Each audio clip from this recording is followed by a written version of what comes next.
Covid की third wave का पाकिस्तान में आगाज हो चुका है, जो कि एक अलार्मिंग चीज़ है क्योंकि मुल्क में कोरोना के केसेस में रोजाना की बुनियाद पर अब इजाफा हो रहा है।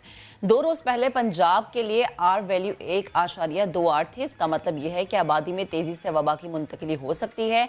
ये तादाद दूसरी जो लहर थी कोरोना की उसके फैलाव से ज्यादा है, जिसका मतलब है कि SOPs पर अमल दरामद ना करने की वजह से हम इस वबा को दावत दे रहे हैं। क्या ये मामला सिर्फ पंजाब की हुदूद तक महदूद है? ये भी एक अहम सवाल है, क्योंकि बात सिर्फ पंजाब की करनी इसलिए भी आज जरूरी है क्योंकि ये आर वैल्यू से मतलब जो महक आपने कहा ये पंजाब की रिपोर्ट है। एट द सेम टाइम पूरे पाकिस्तान की सिचुएशन क्या है इसकी भी बात कर लेते हैं। अपडेट्स आपको दे देते हैं। कोविड-19 के लास्ट 24 आवर्स की जो स्टैट्स हैं उसके मुताबिक मजीद 22 अफराद की जान चली गई है। अमवात की मजमुई तादाद 13,227 हो चुकी है।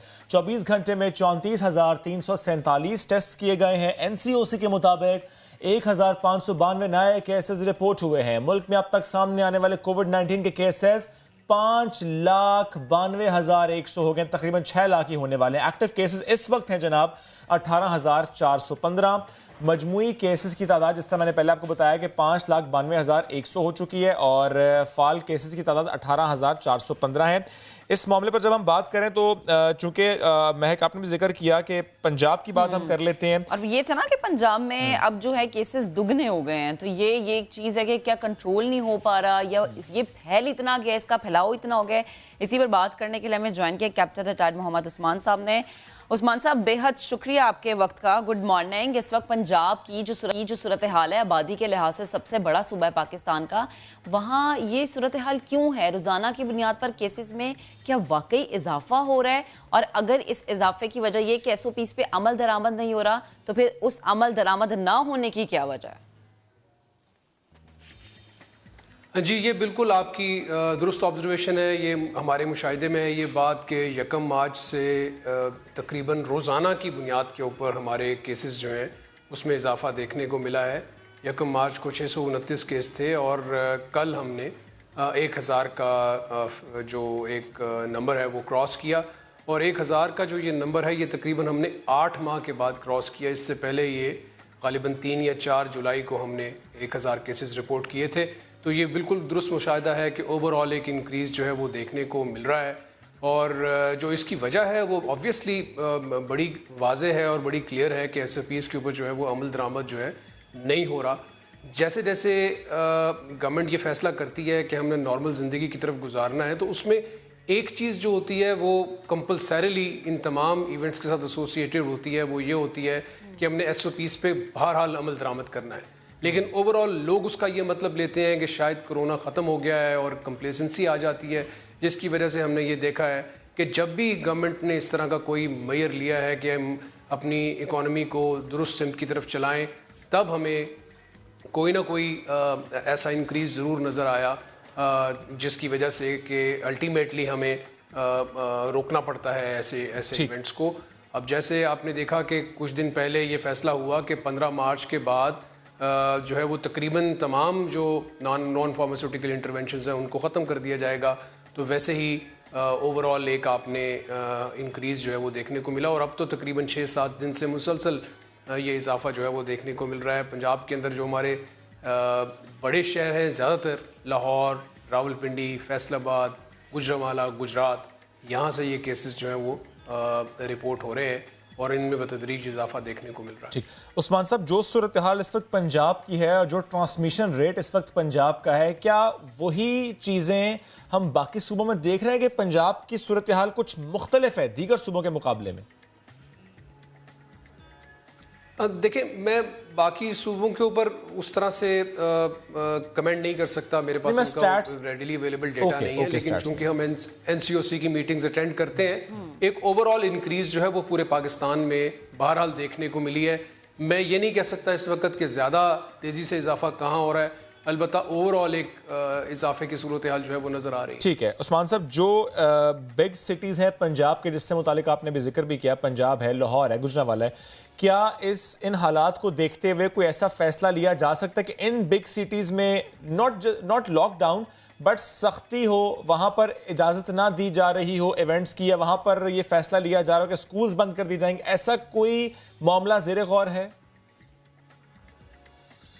देखिए, मैं with a word of caution ये बात कहना चाह रहा हूँ कि देखिए, जब सूरत हाल हमारे कंट्रोल में नहीं होगी तो लामुहाला हमें इस तरह के सख्त एक्शंस लेने पड़ सकते हैं जहाँ पे कि नॉर्मल ज़िंदगी जो है उसको डिस्रप्शन जो है देखने को मिलेगी। ये I am saying this with a very heavy heart because हमारी ओवरऑल एंडेवर इस वक्त ये है कि हम जैसे वैक्सीनेशन स्टार्ट करें आम पॉपुलेशन को, वैसे वैसे हम जो है वो कोविड लाइक सिचुएशन से एग्जिट करें। ये हमारी और अगर ये ग्राफ वैक्सीनेशन स्टार्ट करनी है। मैं वैक्सीनेशन पर आता हूं उस्मान साहब, लेकिन एक कमेंट इस पर कर दीजिएगा।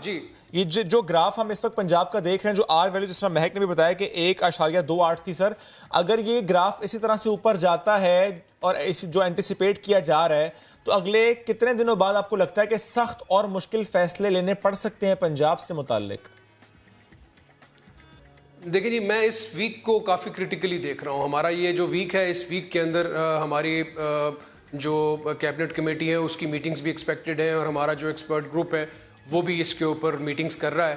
तो हम ये एक्सपेक्ट कर रहे हैं कि ये जो वीक है ये बड़ा क्रिटिकल है। अगले 2-3 दिन के अंदर जो है वो इस तरह के फैसले लिए जा सकते हैं कि हम कौन सा ऐसा एरिया है जिसको कि ज़्यादा सख्ती से देखने की ज़रूरत है। बहरहाल नॉन फार्मास्यूटिकल इंटरवेंशंस हमें करनी पड़ेंगी, सख्ती करनी पड़ेगी, अदरवाइज जो है ये जो राइजिंग ट्रेंड है इसको अरेस्ट नहीं किया जा सकेगा। स्कूल वाला मामला भी ज़ेरे गौर आ सकता है फिर बंद करने का? जी देखें, इस वक्त जो सबसे बड़ा फैक्टर है जो इंक्रीज का जो देखने को सामने आ रहा है वो बहरहाल स्कूल्स हैं। आपने देखा बेतहाशा तादाद में बच्चे जो हैं वो अब रोज़ाना की बुनियाद के ऊपर स्कूल्स जा रहे हैं। उनकी ट्रैवलिंग और उनका फिर स्कूल जाना और वहाँ से वापस आना, ये बहरहाल एक मेजर फैक्टर है। हम स्कूल्स की पॉजिटिविटी के ऊपर भी नज़र रखे हुए हैं। पिछली वेव की निस्बत इस दफ़ा हमारी जो स्कूल्स की पॉजिटिविटी है वो पहले से थोड़ी सी ज़्यादा है। अच्छा। मैं इस वक्त ये कहना कबल अज़ वक्त होगा कि हम स्कूल बंद कर देंगे, लेकिन ये बात बहरहाल अंडर कंसिडरेशन आएगी जब हमारी मीटिंग्स होंगी, जब हमारे पॉलिसी एक्सपर्ट्स बैठेंगे, जब हमारी कैबिनेट कमेटी बैठेगी।